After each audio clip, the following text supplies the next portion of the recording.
Gread galon lan yno o ddiw, ro ysbryd newydd cadarn yno. Par i ni glywed gorfoledd a llawenydd, arglwydd a fy ngwefusau a bydd fy ngenau yn mynegu dywoliant. Gweddiwn. Dduw ein tad, diolchwn i ti am ein dwy'n at ein gilydd i'r lle sanctaidd hwn. A rhoi ni eto gyfle i offrymu i ti ein mawl a'n gweddiau. Diolch i ti am dy drygaredd tuag ato. Ni wnaethos da ni yn ôl ein pechodau, na thalu ni yn ôl ein troseddau. Wrth i ni ymroi ffyddoliau nawr, llan o'n meddyliau a rhyfeddod, ein calonau a llawenydd, a'n genau a gorfoledd. Yn enw Crist. Amen.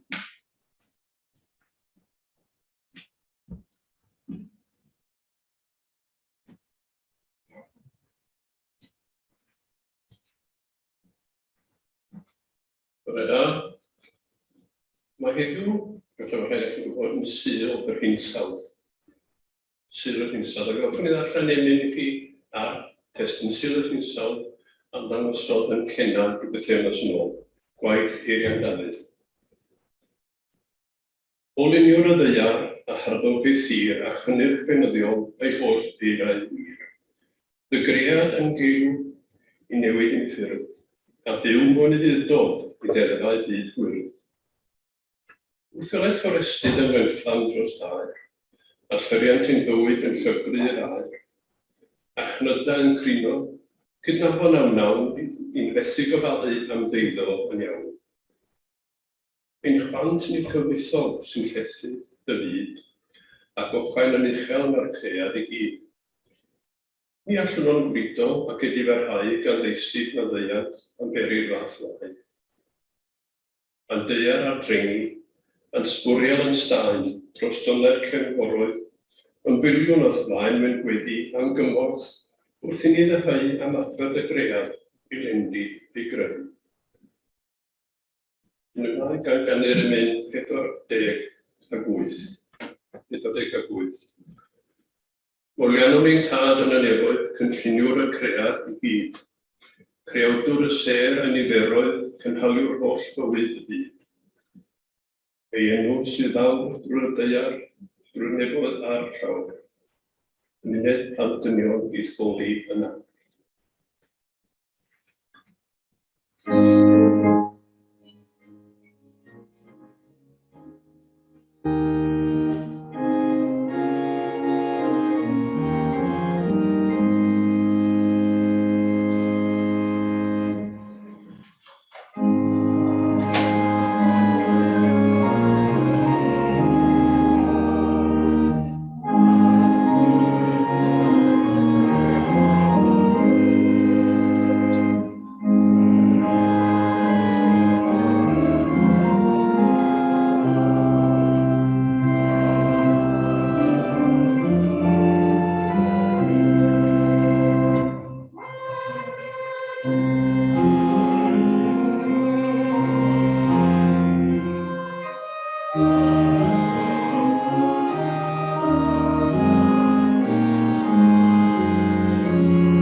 Salm 122.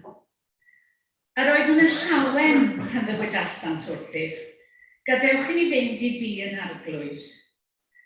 Y mae ein traed bellach yn sefyll o fewn dy byrth o Jerusalem. Adeiladwyd Jerusalem yn ddinas lle unir y bobl ei gilydd. Yno yr esgyrn y llwythau'r arglwydd, fel y gorchmynnwyd i Israel, i roi diolch i enw'r arglwydd. Yno, y gosodwyd gorsedd feinciau barn, gorsedd feinciau'r tŷ Dafydd. Gweddiwch am heddwch i Jerusalem. Byddai'r llwyddiant i'r rhai sy'n dygaru. Byddai'r heddwch o fewn dy furiau, a diogelwch o fewn dy geirydd.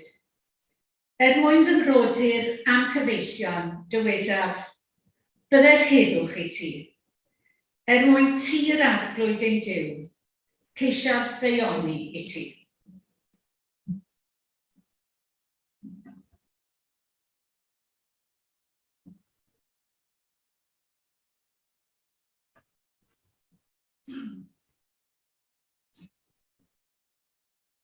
Corinthiaid 1, pennod 1. O blegyd y gair am y groes, ffolineb yw i'r rhai sydd ar lwybr colledigaeth. Ond i ni sydd ar lwybr iachawdwriaeth, gallu Duw ydyw. A mae'n ysgrifenedig, dinistriaf doethineb y doethion, a ddeallus y deallus. Pa le y mae un doeth? Pa le y mae'r un disgedig? Pa le y mae am resymud yr oes bresynol? Oni, wnaeth Duw doethineb y byd yn ffolineb? Oherwydd, gan fod y byd yn doethineb Duw, wedi methu adnabod Duw trwy ei doethineb ei hun. Gwelodd Duw yn dda trwy ffolineb yr hyn yr ydyn ni yn ei bregethu achub y rai sydd yn credu. Y mae'r Iddewon yn gofyn am arwyddion, a groegiad pwythau yn chwilio am ddoethineb. Eithir ni, pregethu yr ydyn Grist wedi ei groeshoelio, yn drafgywydd i'r Iddewon ac yn ffolineb i'r cenhedloedd. Ond y rai a alwyd, yr Iddewon a groegiaid, y mae Grist gallu Duw a doethineb Duw. Oherwydd y mae ffolineb Duw yn ddoethach na'r doethineb ddynol, a gwendid Duw yn gryfach na chryfach dynol.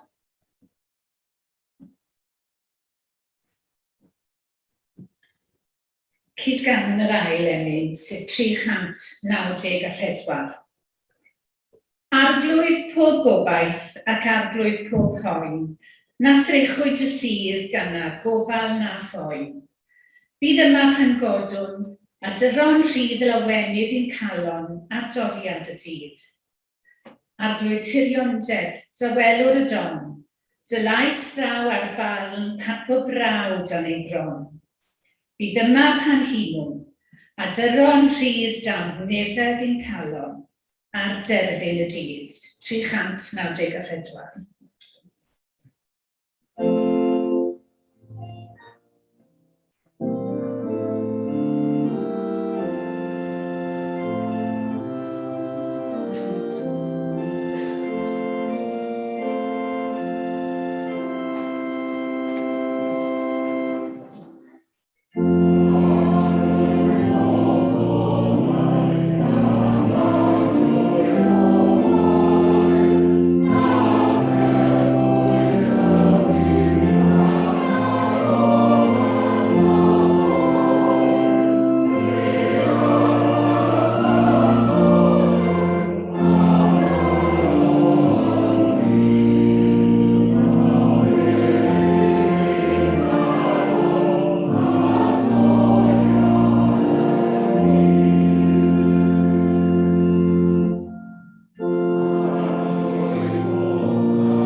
Gewn ni offro mi gwyddion.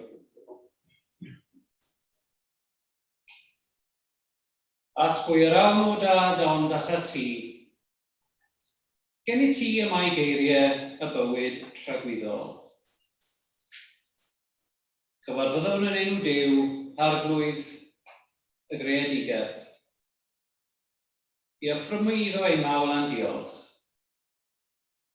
Cydnabyddwn ni o arglwydd fel yr un sydd wedi ein creu a'n gosod I fyw mewn lle penodol ar amser arbennig.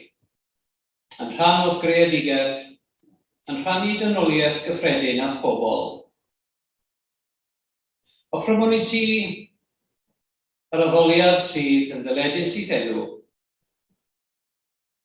Trwy dy lan ysbryd cynorthwya ni I droi o falon ein byw pob dydd, I'th gydnabod yn arglwydd ac yn Iesu fel ein gwaredwr.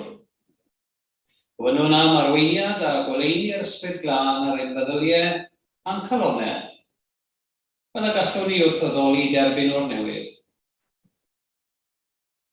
Ac yn erth yr ysbryd glân, camu ymlaen ar ein pererindod fel dy bobl. Gwyddiwn gyda theglwys ledled y ddeiar. Gwyddiwn dros ei harweinwyr. Diolchwn am rodd yr ysbryd glân a gyfalaf yr hydym yn ei rhannu a holl bobl beth bynnag I llaeth, I diwylliant neu cefndir. Gwyddiwn a diolchwn am undod yr eglwys. Cofiwn am yr eglwys lle mae'n cael ei herlyd.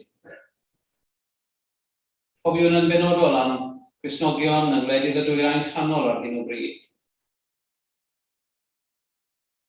Yn benodol am y Gristnogion hynny sydd ar ôl yn Afghanistan yn gwynebu dyfodol ansicr iawn. Lle mae dy eglwys yn cael ei herlyd o arglwydd dy roedinedd. Lle mae dy bobl yn cael ei merthyru, dyrrydd eiddynt o arglwydd, weledigaeth ohono't yn dyfawredd a thner. Gwyddiwn dros yr eglwys yn ein gwlad. Dyrwydd I arglwydd yr gallu a'r parodrwydd a'r hyder I lefaru wrth ein cenhedlaeth ni mae fel hyn y dywed yr arglwydd. Gwyddiwn dros y byd yr ydym yn rhan ohoni. Dros yr arweinwyr hynny sydd â'r gallu o fewn I meddiant I ddylanwadu ar da. Cofiwn yn benodol am y gwledydd hynny sydd mor ansicr I dyfodol ar hyn o bryd.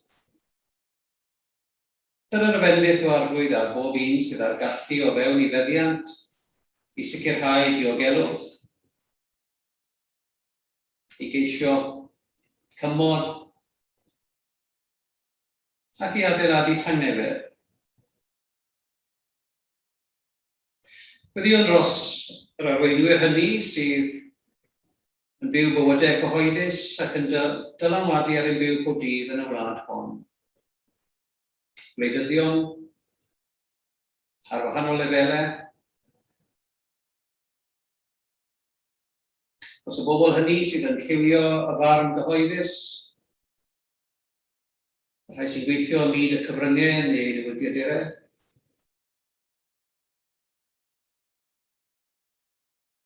Dros y cymunedau, dyn ni'n rhan ohonynt o ddydd I ddydd. Dros y ddinas hon a phob un sy'n mewn sefyllfa o awdurdod neu dylanwad yn dros y gronau'r anchwiorydd yn Grist yn eglwysi eraill y ddinas hon.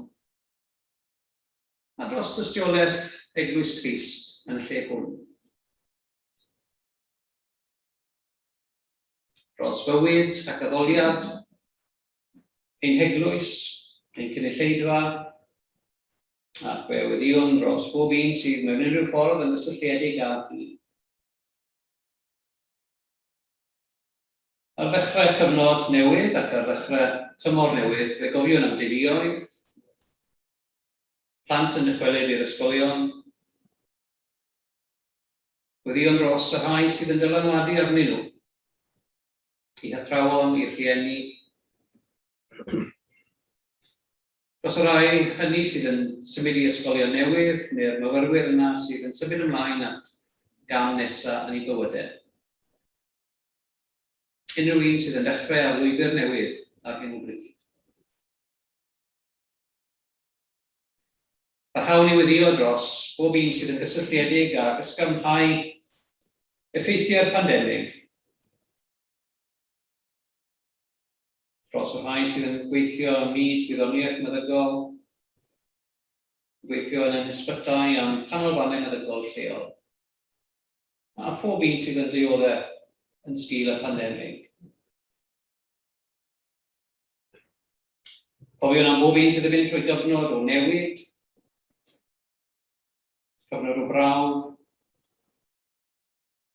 yn gwynebu heriau newydd, yn cario beithiau trwm, yn profi gwacter, unigrwydd, neu diffyg cyfeiriad.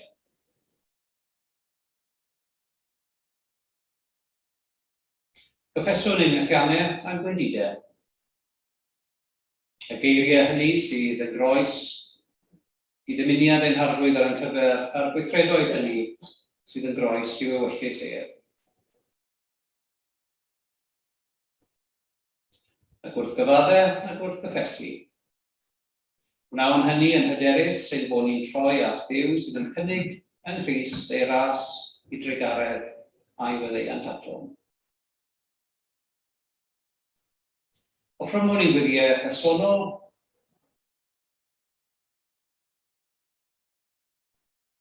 offrym hwn i'n diolchiadau,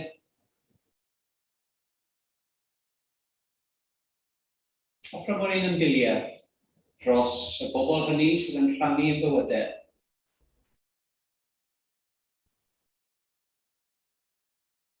Ac fe unwn y gweddiau distaw hynny gyda gweddiau'r eglwys yn bob man. Yn ymwybodol o gwmni, cwmpeini'r nef a cwmwl tystion, a rhai aeth o'n blaen i mewn ffydd. Gan un o'n hyddoliad a'i hyddoliad hwy. Offrym hwn i'n gweddiau gan ddefnyddio'r ffurf ar ôl Iesu i'w ddisgyblion cynta. Ein tad, ar hwn wyt yn y nefoedd. Sancteiddio'r denw, deled y deyrnas, gwneled y wyllus, megis yn y nef, felly ar y ddear hefyd. Dyro i ni heddiw ein bara beindio, a maddau ni ein dyledion.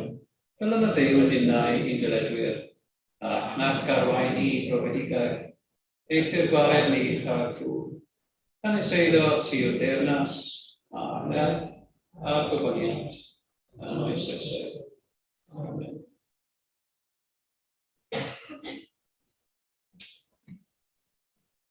Yn enw Duw, y Tad, y Mab, a'r Ysbryd Glân. Mae'n siŵr bod ni gyd bellach yn addoli yn gyhoeddus, yn falch o'r fraint a'r cyfle i wneud hynny. Mae addoliad gyhoeddus yn rhywbeth am ni o'n i gyd yn cymryd mor ganiataol.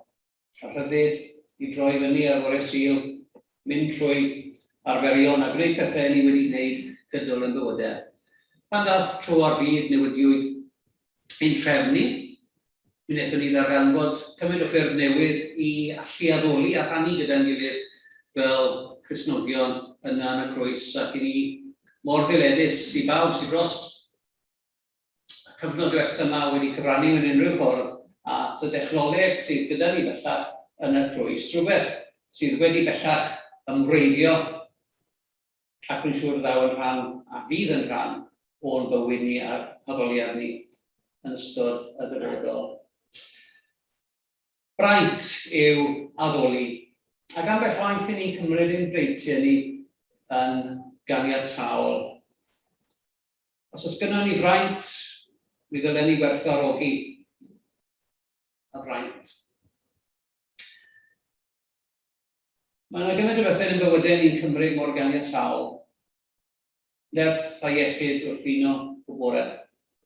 Pobl sydd o'n hamgylch ni, ac yn sydyn pan nag yn yno, neu pan mae'r iechyd yn diflannu, ni'n gweld diflaniad rhyw fraint o'n i yn ei gymryd yn ganiataol. Ac mae'r un beth yn wir am addoliad, pan ni'n methu cyfarfod ac addoli'n gyhoeddus, ni'n sylweddoli ni'n bod ni wedi colli rhywbeth. Mae'r braint wedi cael ei dynnu yn ôl. Felly wrth i ni ail ymgasglu eto, rydych chi fod yn ymwybodol o'r fraint yma, a'r rhyddid yma, i ni wedi cymryd yn ganiataol gydol yn bywydau am hwn i. Ac wrth ymfalchio yn y fraint a'r rhyddid, cofio'n benodol am y rhai sy'n methu a rhannu y breintiau hynny. Y rhai sydd yn addoli ynwyneb erledigedd, y rhai sydd yn addoli tu ôl i brysau cloedig, a rhai sy'n cael ei gwrthrymu am defnyddio neu addoli gyhoeddus.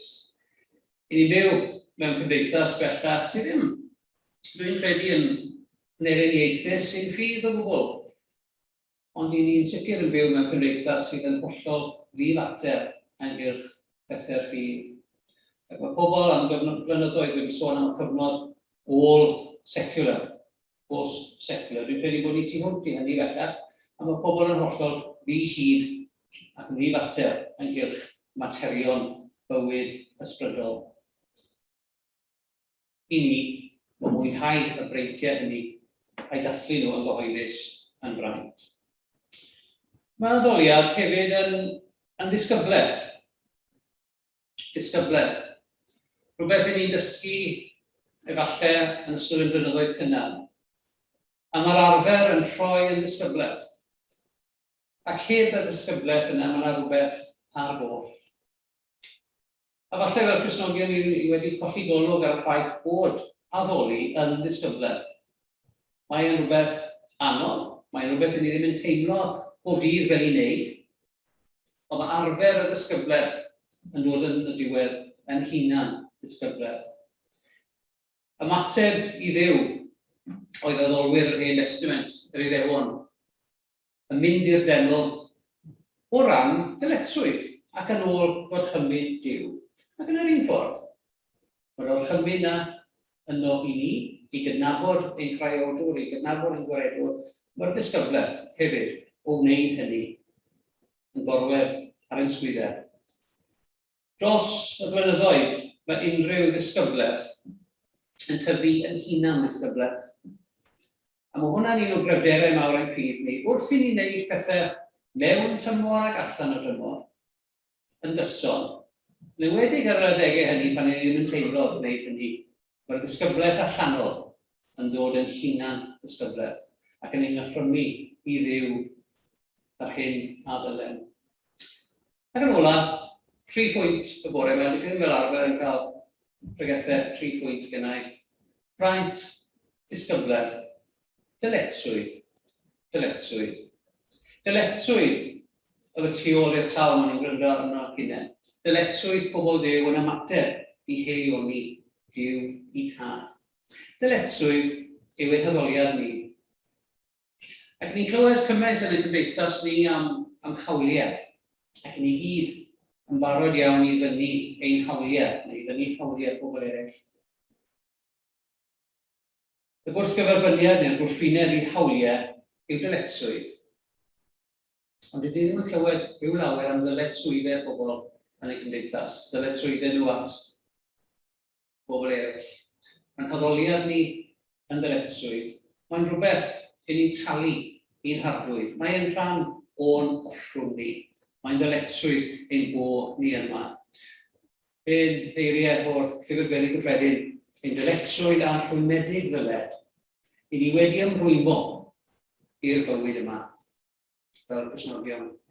Ein dyletswydd ni yw addoli yn gyhoeddus, talu yn ôl i'r arglwydd mewn rhyw ffordd, ac yn y ffordd gorau gallwn ni trwy gynnig iddo fe ein ffyddlondeb. A rhodd mwyaf gallwch chi roi unrhyw un, mewn unrhyw berthynas, yw'ch dyletswydd a'ch ffyddlondeb.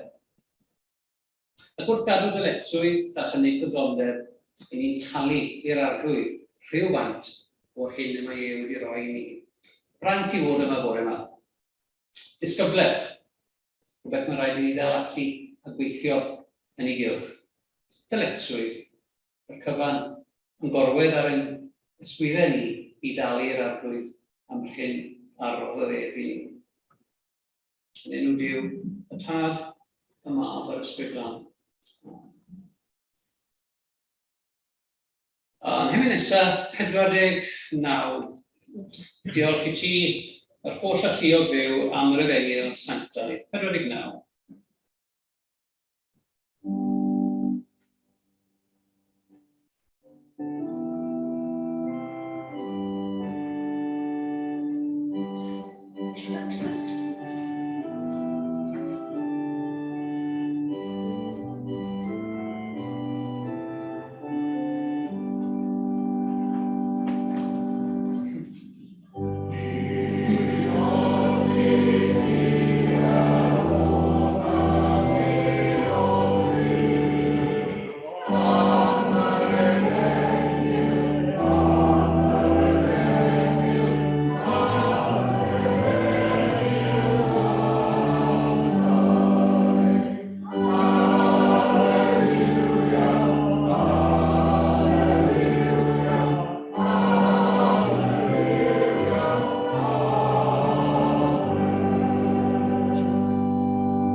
Sut y gallaf dalu i'r arglwydd am ei holl eilioni tuag atal? Y Pafad Cwpan Iechydwriaeth a galw ar enw'r arglwydd. Talaf fy addunedau i'r arglwydd ym mhresenoldeb ei holl bobl. Do canol Duw fi cymaint nes i fel rhoi ei unig anedig fach. Mwyn i bob un sy'n credu yn rwy'r beidio am mynd i ddistryw, ond cael bywyd trefnidol. Yn ôl yr arfer wrth bod y cymyn, gael ni droi at eiriau, y ffesfer o'n ffydd, ydych chi'n chi eiriau y ffesfer sy'n ei gael i fer ymwneud. A hyd adrodd y geiriau. Bedwn yn Dduw dal ffwrtachio, fe awdwr a llywelweddwr o beth.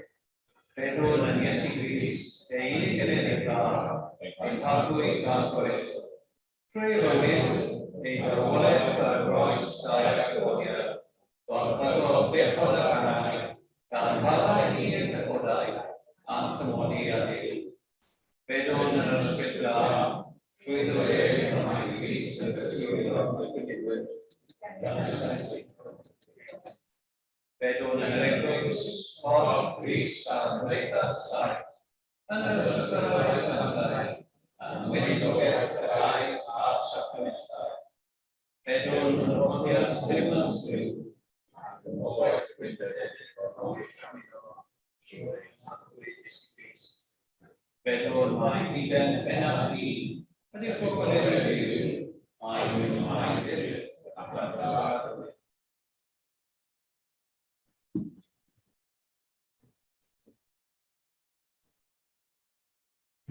Hwn yw bwrdd yr arglwydd, yn agored i bawb sy'n caru Iesu yn ddidwyll, ac yn ei broffesu ef yn arglwydd agoredydd. Mae'r arglwydd Iesu yn ei gwahodd i rannu yn ei wedd. Y darfau o'r dwyrain a'r gorllewin ac o'r gogledd a'r de, a chymryd ei lle yn y wir yn teyrnas Duw. Dywedodd Iesu, mae fi yw bara'r bywyd. Ni bydd eisiau bwyd byth ar y sawl sy'n dod ata fi, ac ni bydd syched byth ar y sawl sy'n credu yn o fi. Rhyw neiriau sefydlu swper yr arglwydd yn ôl yr apostol Paul. Oherwydd bydd y byniant i oddi wrth yr arglwydd yr hyn hefyd ar draddodau sy'n hyn. I'r arglwydd Iesu yn nos y brydysbwydydd gymryd bara. Ac wedi ddyddio dweud torrodd a dweud, hwn yw fy nghorff sydd ar eich mwyn chi. Gwnewch hyn pob amdana. Yr un modd hefyd wedi meddwl cwpan ar ôl swper a dweud, y cwpan hwn yw'r cyfamod newydd yn fy ngwaed i. Gwnewch hyn bob tro ar y gwrthir pob amdana. Oherwydd bob tro byddwch yn bwyta'r bara hwn ac yn yfed y cwpan hwn, yr ydych yn cyhoeddi marwolaeth yr arglwydd hyd nes y dal. Efelychwn felly esiampl ein arglwydd Iesu Grist mewn gair ac mewn gweithred. Cynefedd yr arglwydd ar ôl bob amser gyda.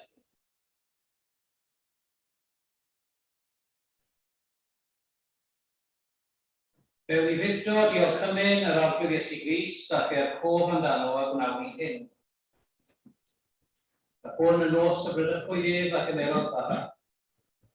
Ac wedi ddyddio fe'i torrodd a dywedodd, hwn yw fy nghorff sydd er eich mwyn chi. Gwnewch hyn pob amdano.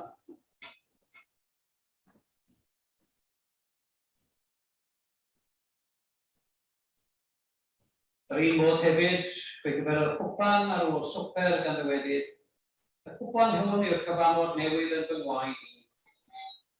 Gwnewch hyn bob tro ar y gwrthir pob amdana.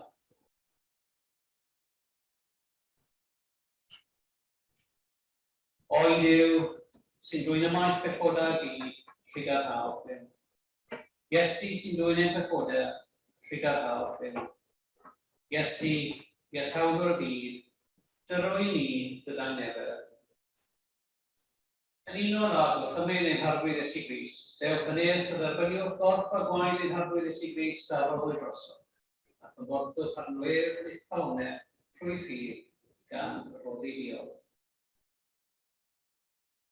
O'r Grist gan cadwoch yn y bywyd trefyddol.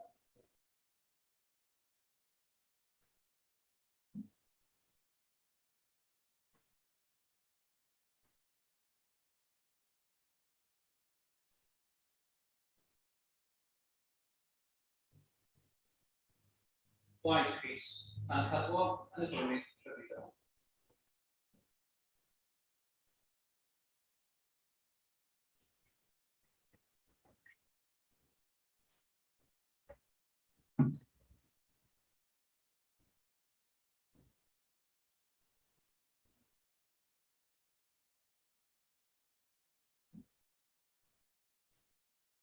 Ac wrth fod yr arglwydd fe, gofion am bawb a ymadawodd ar ddechrau hon yn ffydd a gofn Crist.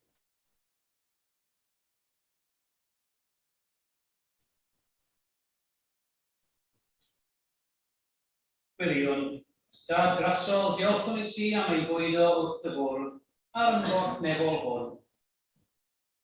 Oedd i ni sy'n cyfrannogi o gorff Crist, fyw ei fywyd atgyfodedig ef. Oedd i ni sy'n yfed o'i gwpan, dwi'n bywyd i eraill. Oedd i ni a oleir gan ysbryd, dwi'n goleini i'r byd. Cadw'n ni'n diogel yn y gobaith a oswraeth Cerrig Bron, fel y byddwn ni a holl lant yn ffydd, ac y bydd y ddeiar gyfan yn llyfori enw, trwy Grist ein harglwydd. Amen. A bydde di ras ein harglwydd Iesu Grist, cariad Duw, a chymdeithas yr ysbryd dan, aros gyda ni o. Amen.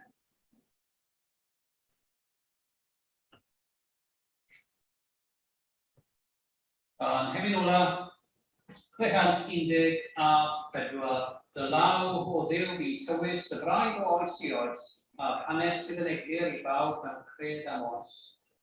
Ein tadau a fi'n dystion I thnodded yn ei dydd, gan arfergydd, un arflwy, un eglwys ac un brif wedi.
Tad, y mab a'r ysbrydol, a honydd byd ac y bryd o gyda chi, yr Alban ac